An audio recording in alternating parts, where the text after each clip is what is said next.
బ్రహ్మ శరీరం నుంచి సమస్తము సృష్టించబడట. తమోగుణంతో నిండిన బ్రహ్మ తన తొడ నుండి రాక్షసులను సృష్టించినాడు. ఆ రాక్షసులను సృష్టించిన వెంటనే శరీరం వదిలినాడు.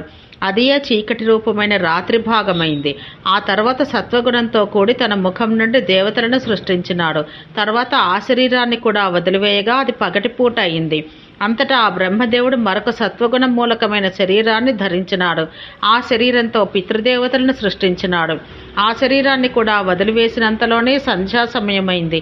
అప్పుడు బ్రహ్మదేవుడు రజోగుణ ప్రధానమైన శరీరం వదిలినాడు. అందువల్ల వెన్నెల పుట్టింది. కాబట్టి రాక్షసులకు రాత్రి సమయాలందు బలం ఎక్కువగా కలవారగుచుందరు.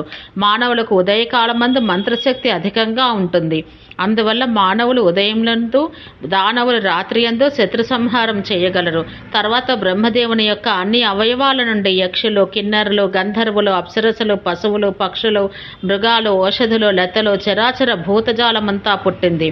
బ్రహ్మదేవుని కుడిముఖం నుండి ఋగ్వేదం, 3 వృత్తమును, సామవేదము, యాగము మొదలైనవి పుట్టినవి.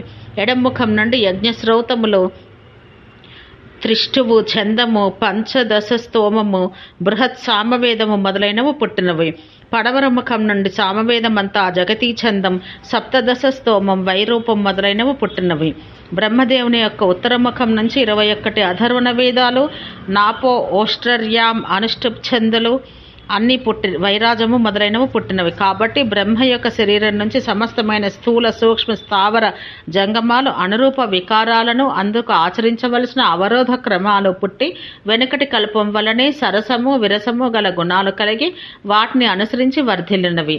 ఈ ప్రకారంగా ప్రతి కల్పం నందును జరుగుచుండును అని గ్రహించవలెను.